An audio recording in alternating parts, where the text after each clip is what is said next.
Q&A. The floor is open. Oh, that's a recorder. Extra recorder. Anyone?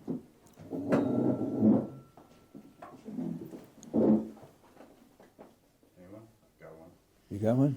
I was, correct me if I'm wrong, I was told that Lashon HaKodesh is not a language for conversation, it's for Torah study. I don't know if that's 100% accurate. Like Ivrit is different, but it made me wonder, does that mean that Moshe Rabbeinu spoke a different language than Ivrit? Oh, that's a nice question. I'm not sure. First of all, I'm not sure what you meant. You said Ivrit is different. Does that mean the language and the pronunciation are now, which one do we mean? Do we mean this language is words, or we mean this way of pronouncing a language? Not meaning the Hebrew language, the vocabulary in Hebrew. Mm-hmm. I've heard that wasn't meant for communication, like conversational. I don't know where such an idea could come from. Okay. You look at the Tanakh, 1,000 pages of Tanakh, and the very same language is used when people are talking to God, when God is talking to people, when people talk to one another. The very same language is used, the vocabulary is the same. So I can't imagine why one would think that way. And indeed, there are certain forms of respectful speech, even in Hebrew, in the Tanakh. There are certain forms of respectful speech, which are used for a king, let's say, and most of the time they aren't used when you're speaking to a Kodesh Baruch Hu. You speak to the Kodesh Baruch Hu with straightforward terminology. So, I don't know of any such idea. Indeed, according to some sources, there's a benefit in teaching your child the first language he should learn should be Hebrew, and he's going to use it for talking to people. When he starts out, he'll be talking to you a lot, and then, give me back my toy. He'll say that to his friend. He'll say that in Hebrew. And the reason is because the language you use helps to form the concepts that you have. And the concepts in the Hebrew language are substantially different from the concepts in other languages. Translation sort of misses that. And that being the case, we're not putting the child in a position of doing something he shouldn't be doing because he's going to use the Hebrew that he learned to talk to his kids in the kindergarten or to the teacher or to his parents either. So I did not hear such a thing. Now, if you find a source, there's something else that happened to me many years ago. I told the students that I have a certain idea and I know it violates something you've been taught. Show me a source. I like my idea. I think my idea is important and true. But if you show me a source, then I'll throw it away. I found the source. There, I challenged them to find it. I happened to find it, and then I say, okay, so it's not true. Okay. Yeah, what else is on people's minds?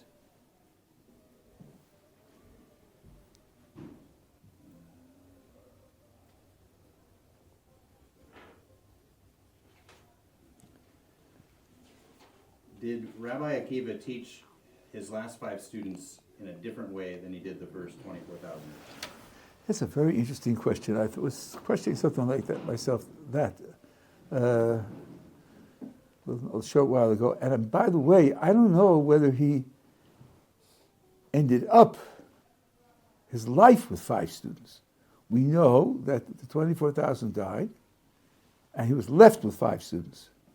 But I don't know at what age he was when that happened, and how many more students that were attracted to him as his time wore on. And by the way, I think this is a very significant factor that I don't fully understand. In the Talmud, we have many, many recorded conversations and events that happened to the sages of the Talmud.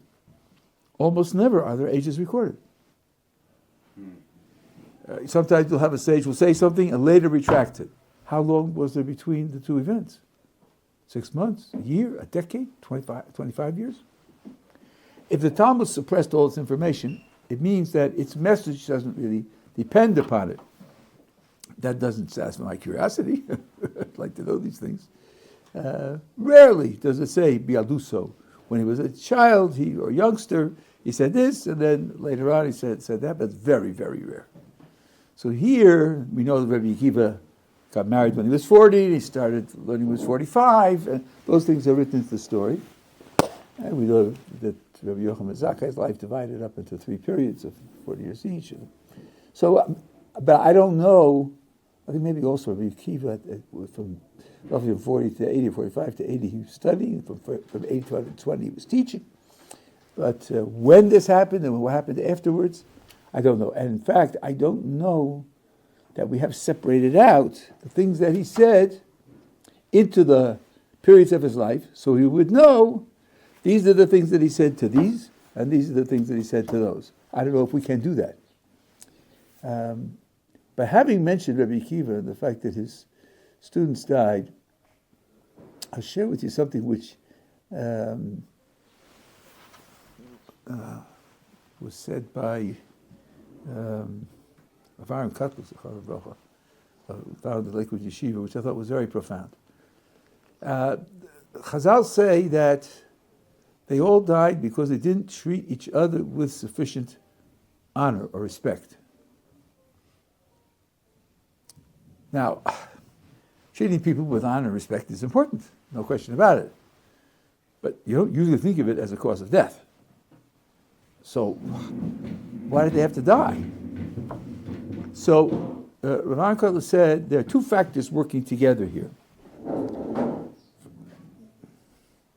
First of all, he said that the Torah has many dimensions, but they're all integrated. They form an integrated, interdependent whole. So, for example, suppose someone says, I think the heart is a very important organ, and I would like to study the heart. Now, the heart is a muscle, so I want to know what kind of cells make up muscle cells, and what special features do they have to be different from other cells, and what's the nutrition of it, and so on. And that's it. I'm studying a muscle, so I want to study muscles. What would we say to him? He said, well, listen, yeah, true, the heart is a muscle, but it's a nervous system that triggers it to beat. That's probably pretty important, because how fast it's beating depends upon how the nervous system is working. So you can't study a muscle in the body independently from studying the nervous system that makes it work. And then a muscle cell gets its energy, like everything else does, from oxygen spreading out through the body. So you got to know how the lungs work and how they pump the bloodstream through the body, and the red blood cells which carry the molecules of oxygen and so forth and so on. It's an integrated whole, so you can't study one part without the other part. The Torah is also an integrated whole. Now, if all these 24,000 people had a failure in their character, in their social behavior, the same failure, that means that in other dimensions of the Torah, they're also going to have a similar failure because the dimensions are connected. Now let's take the verbal tradition. The tradition that transmits the ideas and principles of the Torah on the basis of verbal expression. That's a dimension of the Torah.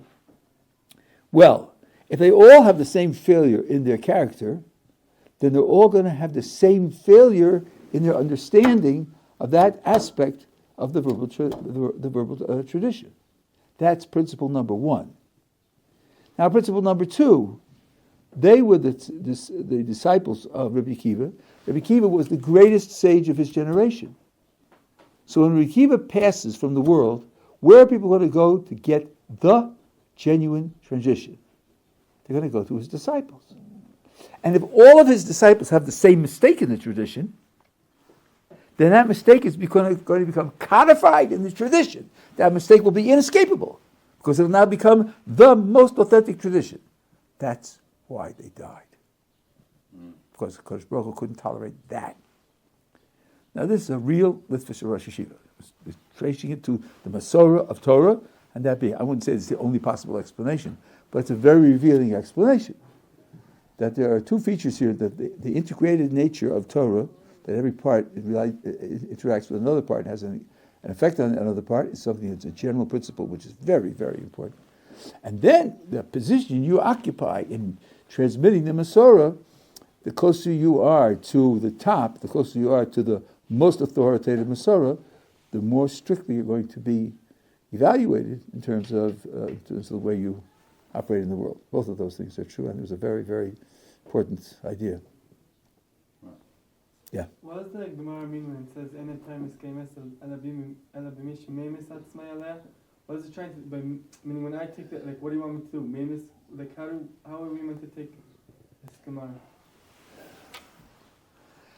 The Torah is only acquired by someone who's willing to kill himself for it. Well, Chazal express themselves using exaggeration, and Chazal express themselves in general rules which always have exceptions. That's the way Chazal spoke. So you have to take that into account. But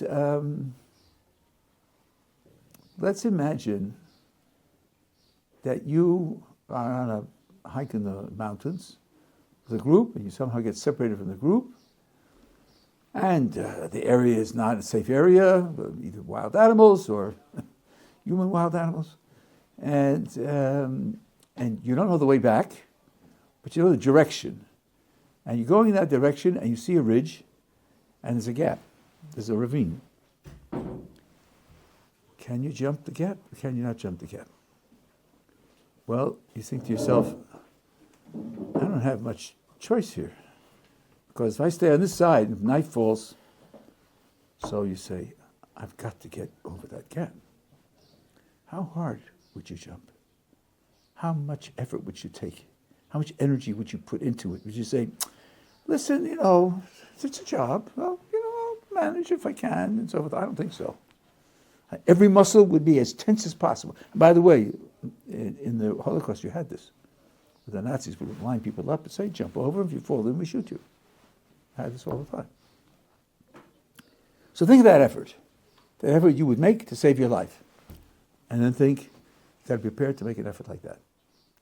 Now, it doesn't require by anybody, okay, there will be exceptions, and so on, there are always exceptions. But I'll give you an example of what happened in Europe. There were people, among them Hasidim, who at nighttime would take a rope, tie the rope to their beards, and tie the rope to the ceiling, so that if their heads fell, they would get tug on the beards, so they wouldn't fall asleep. No, one more time, sorry. I'm sorry? They would tie their beards for what? They would tie one end of a rope to the beard, and the other end of the rope they would tie to the ceiling, so that if the head nods falling asleep, they get a tug on the beard and it wakes them up. There was another case, I forget who it was, but they were talking about dedication to Torah study. And they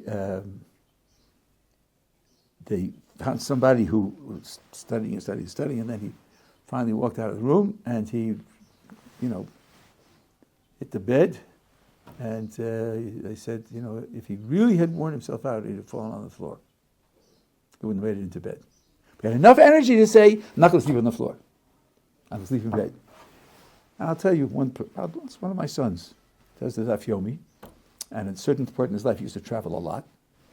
And he would come home from an international trip and get home at 1 o'clock in the morning, and he hadn't learned the Daf Yomi that day, and he would go to sleep on the floor, so he wouldn't sleep through the night, so he'd wake up to learn the Daf Yomi.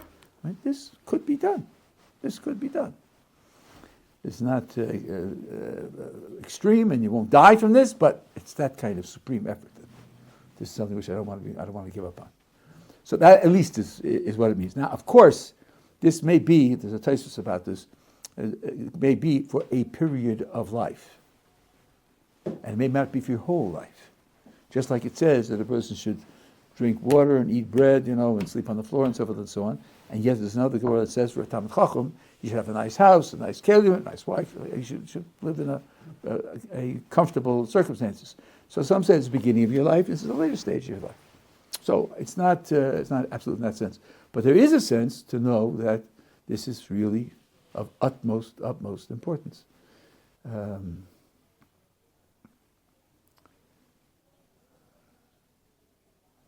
People who get lost and can trek, and they can trek for 24 or 36 hours just because they know it's that or death. And then there's our generation, where the night of Shavuos, I bless the Brazilians who give us coffee. Coffee? You're studying Torah. What do you need coffee for? Thank you very much. No? But you look upwards and say, at least I stayed up all night, and you go to sleep. Okay, that's enough. Yeah. All right, I have a question that has a couple questions in it. But basically, my parents live in New York. I'm gonna probably speak for a lot of people who have this situation. You have my sympathies. Huh? You have my sympathies. Yeah, go ahead. So, my father, for example, he understands the emet of Israel. My mom, she's like, she wants to kind of also stay in New York. I'm not talking about specifically my case. I'm saying in general. As a yid, should we, in our days, try to get to Israel, or is that only when Mashiach comes? Should we try to get to Israel? Well, this is a very important question. My Rabbi Zatzal spoke about this many times. He put it this way. You go to someone in the New York area and say, how's your Jewish life? Rabbi, my Jewish life? Let me tell you what we have. We have schools for the children, and we have wonderful synagogues, and we have wonderful yeshivas, and we have shiurim of Torah everywhere, all the time, and they're all free. And we have bakeries and kosher food outlets, and we have a law system where we don't have to work on Shabbos. We can gerrymander our hours. My Jewish life is wonderful. My Rebbe said it's a mistake. It's what we call bidei evet, second class, because you're not in Israel. That makes your Jewish life second class. Now, you may need to be there. There are rules according to halacha when it's appropriate to be there. But you be there and you say, I'm there, and it's second class. Not to miss the point that it's... so everybody, not waiting for the Mashiach, we're not talking about the mitzvah of settling the land. That's an interesting mitzvah, and the Encyclopedia Talmud has a whole long section with 5 different views on when you're doing the mitzvah and when not. But Jewish life is inherently better in Eretz Yisrael, even when you're not doing the mitzvah of settling the land, because the land has kedusha, because the land is a place where the avos were. All the mitzvahs were made for the sake of the land of Israel. It's a long truth I'm not going to go into now. So yes, everyone should be looking for some way, some opportunity to come and live in the land of Israel. How much you have to lose, how much you have to suffer in order to do that is an interesting question, and the sources, I think, are quite liberal, they're quite lenient. Yes, for example, if you have a comfortable living in America, and you come here and you're going to be worried about how to pay your next bills, that could be a good enough reason not to come. So it doesn't have to be life and death. Okay, let's be practically speaking, because it's not about finances or not finances, it's more about, let's say, you see your parents are they're telling you they're struggling without you being in their, premises, and in their, come and see you, come to my house, and I'm going to see you. Right now, currently, I'm not married, so my parents have precedence over whatever it is, over most things in my life. Till I'm married, then I'll be able to make that move. So practically speaking, would it be proper for me to not distance myself from my parents, but live in the land of Israel while they're not here? So your parents, now I'm talking strictly legally now, with you have kibbut aveim and yiras aveim, vav. Those things do not require you to run your private life according to their wishes. They can ask for your service, that they can do, and you shouldn't contradict them, that you can do. But if they come to your house and say, why don't you have rope ladders from the second floor in case of a fire, you don't have to put them in. And similarly, you don't have to live where they would prefer that you live. But being next to them, isn't that like a family type of... It is a family thing, and you are able to do the mitzvah of honoring them much more consistently when that's true. But the basic honor of them does not include where your residence is. So, we used to say to non-religious parents, when a child wanted to come to yeshiva and learn, it's a long distance away. I say, if you lived in Los Angeles, this was, let's say, 40 years ago, and your child was accepted to Harvard Med, he'll be in Boston. So you see him 3 times a year, most. What would you say? You'd say, Harvard. Go, my son, go. Yeah. So studying Torah is more important than that. Yeah, who else? That's a good point.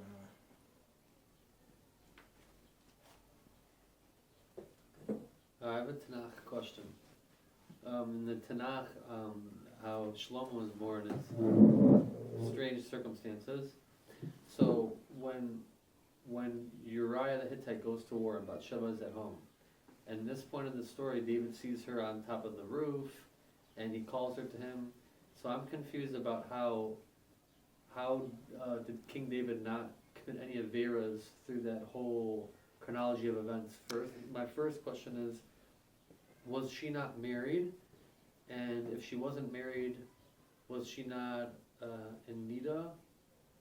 And if she was not in Nida, and so she conceived by David, then he sent her back to Uriah, isn't there an issue in the Torah about how if you divorce a woman and she's with another man, you can't remarry her? So I'm just confused about how the sages reconcile that David didn't commit any averas in that situation. Okay, it's a little bit complicated, but I can give you some of the. I don't think it applies to Shlomo though, because the first son died. Right. Right, so it's not Shlomo.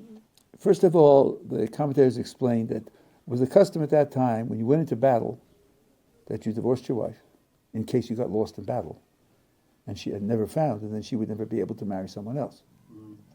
So since he had gone to battle, he was a soldier in the army, he had divorced her. That's number one. Okay. Number two, he saw her bathing on the roof. What was she doing bathing on the roof? She was going to mikveh. And that's how we knew that she wasn't Nida. So neither of those is correct. Number three, the idea of being with another man is only when there's a divorce. There's not, I'm sorry, there's a divorce here. Yeah, but he sent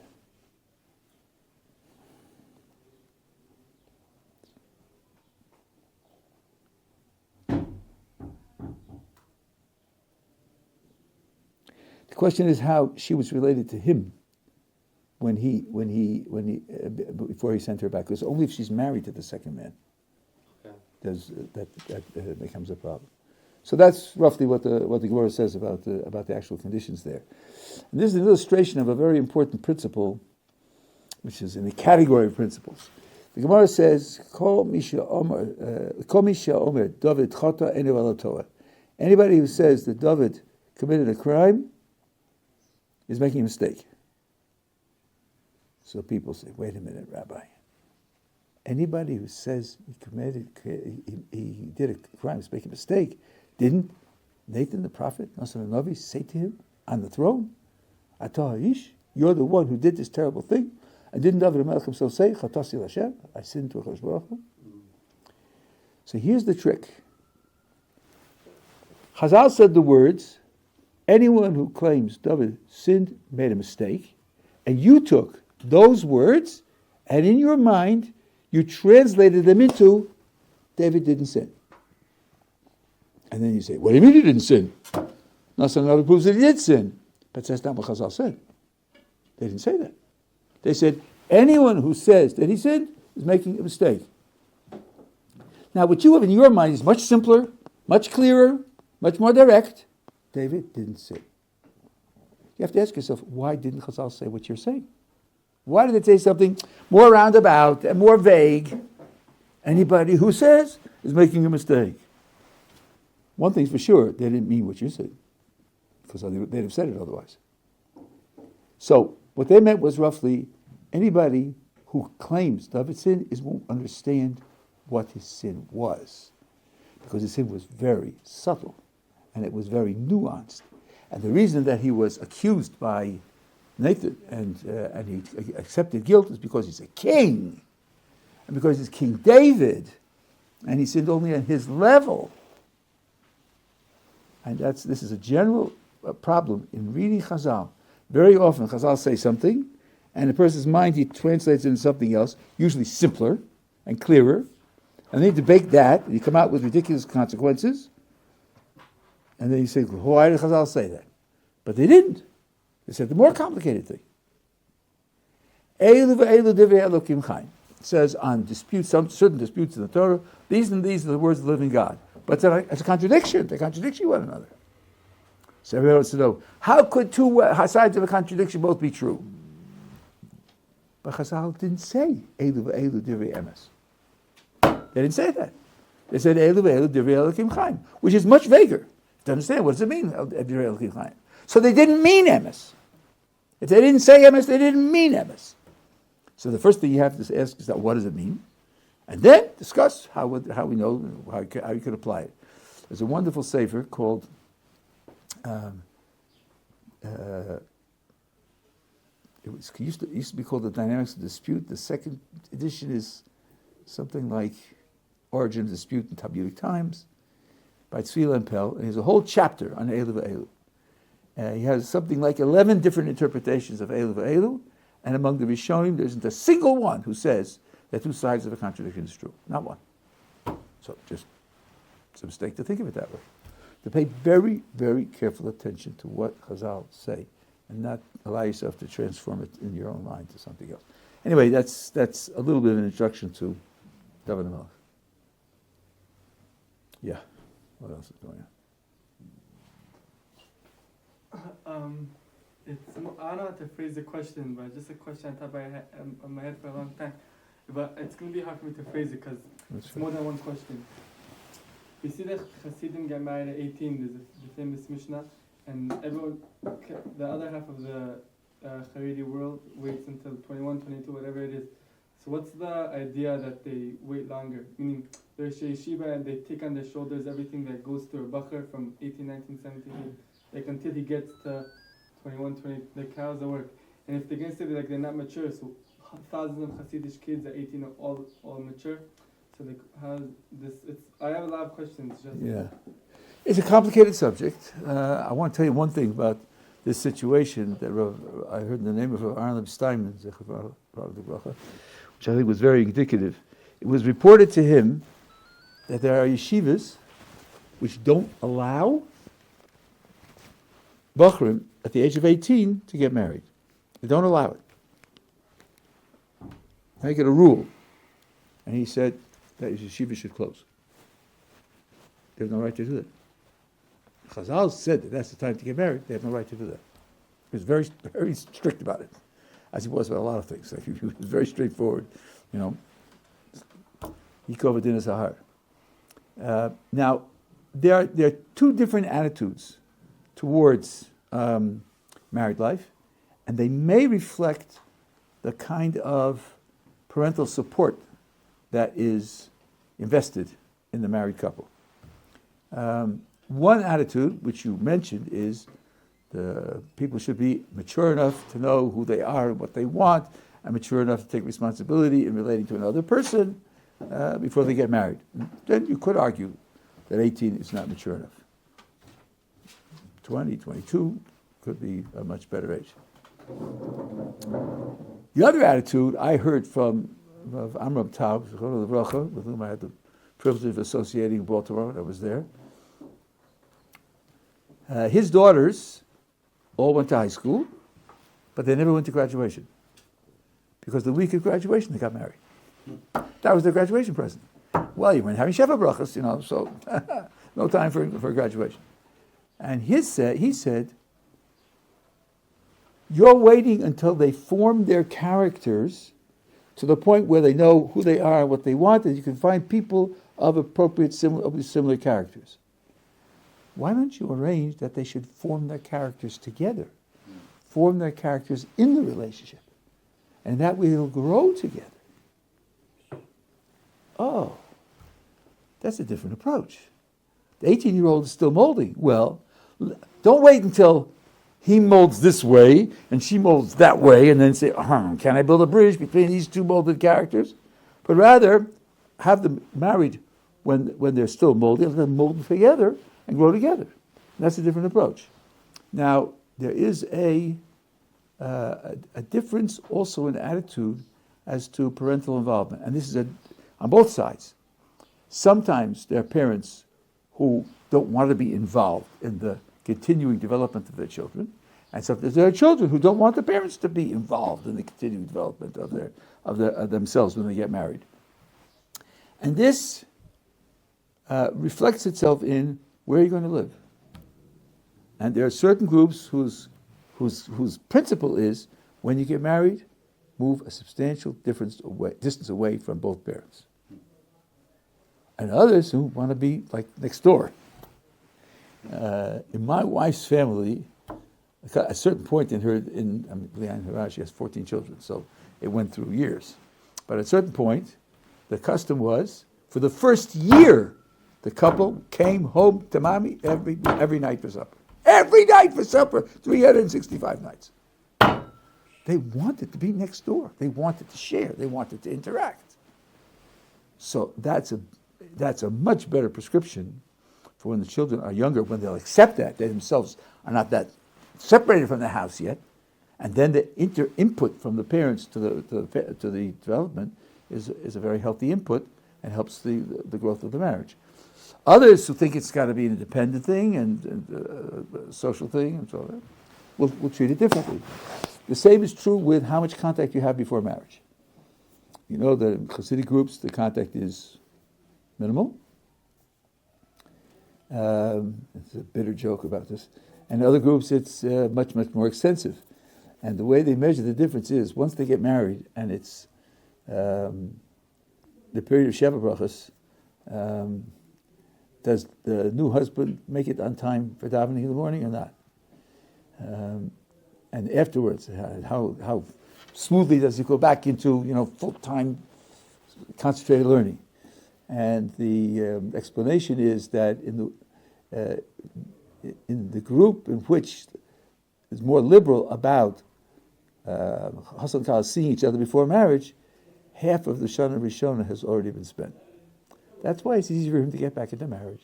It's easy for him to enter into learning, and he'll be there in time for davening and everything else, because a lot of the work of the Shana Rishona has already been done before marriage. Chazal call it the Shana Rishona. Okay, so the others say, no, we're the Chazal, straightforwardly. We're working to integrate. We're working to learn how to share.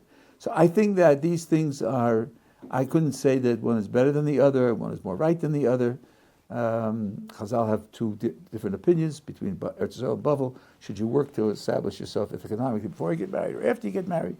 And that also depends upon social circumstances and community circumstances. So I wouldn't say there's one right way or one wrong way, but it can vary from group to group, and it can vary even within a group. It can even vary within a family. I know a family where one child got engaged and got married 3 months later. Another child got engaged and got married 8 months later. How long do you wait before the wedding? Different groups have different standards. I wouldn't say there's one size fits all. Yeah. I have a delicate question from a friend who is involved in a 6-figure extortion ploy. He was a professional, and someone did something to try and defame him and get money out of him. Oh. So he was the victim of it. Good, I'm glad he's always the victim. Now, he wasn't the one doing it. I thought maybe he was the perpetrator. It brought a lot of embarrassment to him, naturally, his wife and his children, because it became very public, this extortion. And so he asked me, he says he understands the Pele Yoitz teaches that if someone forgives the person who embarrassed them publicly, then his sins are forgiven. But he's asking, what's the limit of that forgiveness? For instance, is he required, after forgiving him, to love them like a fellow Jew, or is he allowed to hate them? And then also, the level of forgiveness, is it just for the embarrassment, or is it for also the damage done to his family? What's the limit of the forgiveness that grants this forgiveness of sin? It's a very interesting question. I'm not sure that I'm really competent to answer it authoritatively. I'll tell you what my feelings are, but you should ask other people as well. First of all, yes, of course, the rules about hating people have nothing to do with you forgive them or you don't forgive them. Right. Have nothing to do with it. There's certain people who, let's say, Machlokas Rishonim, whether you hate the person or his actions, but hate is definitely appropriate, and would have nothing to do with your forgiveness. Your forgiveness is more, I don't bear him a grudge for what happened, but that doesn't mean he isn't guilty, and it doesn't mean that he doesn't need reform. And by the way, forgiveness, if you say the paragraph before you say the Krishma Alamita, when you say Smart Night, It says there, I forgive everybody, but if he owes me money, I'm going to court to get it. So forgiveness does not release him from any obligations that he has to you. Absolutely not. And truthfully, if you think it through carefully, it's not that, golly, giving up on the money is really hard. And the Torah didn't ask you to do such a hard thing. No, you're going after the money he owes you can be good for him. Because he shouldn't get away with it. Because he owes you money. Because he pays you back the money that he owes you, then he can get a certain amount of atonement for his transgression. And if you leave him alone, he won't get that. So it's because he needs it. One reason is because he needs it that you should go after him, definitely. And also to prevent him from doing it to others. There are lots of reasons why you shouldn't give up on his responsibilities. It's just a question of your feelings of anger and resentment that you should try to give up on. So it definitely doesn't require loving him like every other Jew. Now, if he isn't hateable also, then it might go to the point of requiring to love him. That also might be. But then that would mean probably that he shouldn't be a premeditated criminal.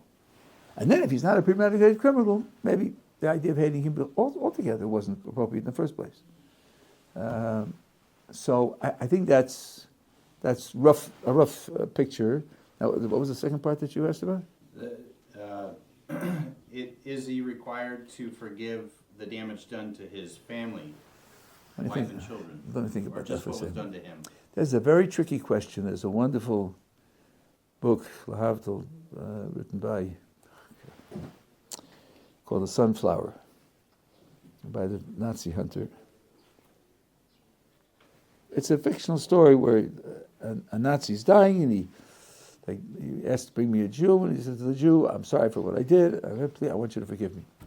And one of the key questions of the book is, he solicited responses from people, and Jews and non-Jews alike, and they wrote them up, and it's very, very interesting reading. Can you forgive what somebody did to somebody else? What would that mean? How can you stand in the other person's shoes and say, I forgive you? So this, in the fiction, the Nazi calls a Jew. Well, okay, I did it to the Jews, and he's a Jew. So what? You did it to those Jews. How can he forgive you for what you did to those Jews? It's not obvious that you can do that. Indeed, I think in terms of halacha, he would be obligated to ask forgiveness from every person who suffered from what he did. And you wouldn't be able to release him from that obligation by saying, I forgive you for my children. Imagine the child is 15 years old. He's an adult already. And he suffered from that. Then as I think they say in slang now, the perp, right? Short for perpetrator. He should go to the 15-year-old and ask for forgiveness because he caused him pain. So I don't think that would be appropriate either. Now again, I'm speaking under advisement because I haven't studied these halachas, but my intuition tells me that that's, and it's very sensitive for him to ask that question. And since you asked it in his name, I'll just mention something which happened to me, I guess it's like 15 or 20 years ago. I have someone with whom I'm very close. And there was someone who owed him $100,000. He had worked and he didn't get paid. And put on credit and credit and credit and credit. And then the institution for which he was working really went under. Now, in our terms, a debt is a debt, and the institution is going under unless you sign an official document. It doesn't stop that. I took a look at his circumstances and his options and his possible futures, and I told him, let it go. I've learned through experience that many times when I'm asked a question like that, I don't have any answer. I don't have any intuition, and I say, I don't know. But if I have a strong intuition, I feel that Kosh Baruch Hu was giving me the green light and telling me, yes, tell him that. I can tell you, to ask a person to give up $100,000, and he's married, has children, that was really, I don't know, it was tough. It was really tough for me to say it, and Baruch Hashem worked out very well. So the idea of chasing the money, even though there was a terrible, now I don't know what this person's circumstance, maybe they'll starve otherwise, every circumstance is different, but it's something to take into account. It's not always worth what it'll cost to get the money that you're actually owed. And then we should go to a big person, a person who knows Torah thoroughly, who lives Torah consistently, and who's an intelligent and sensitive person, and get a Torah opinion about what you should do. Then, at the very least, whatever happens, you know you did what Hashem wanted you to do, and the consequences are the consequences He wanted you to have, whatever His plans are for you. But that's something to take into account, not necessarily to go after it, because it might not be the best thing for you to go after it. Yeah.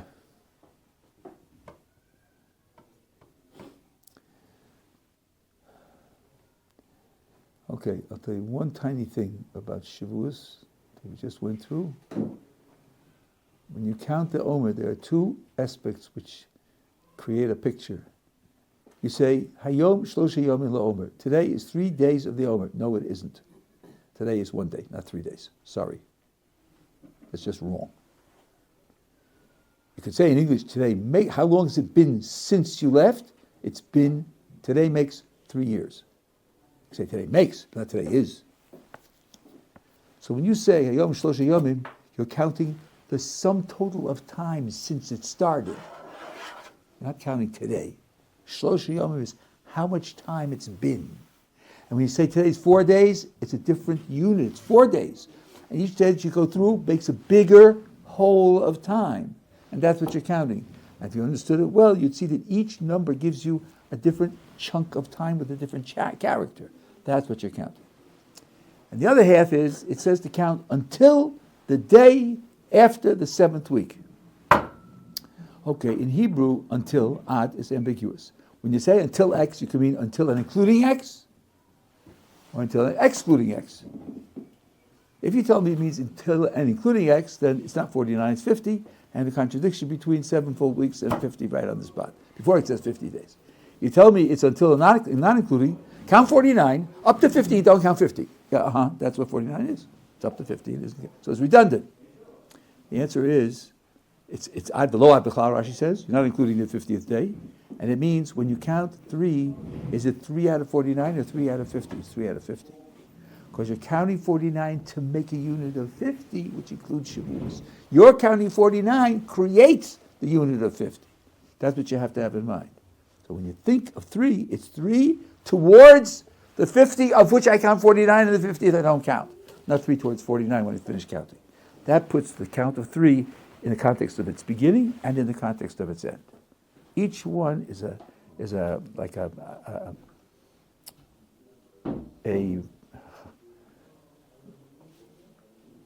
when you put little chips of stone together. A piece of art made out of little chips of stone. And this is a mosaic. This chip of stone is going into a whole mosaic. That's how I have to feel when you count. Okay. Yeah.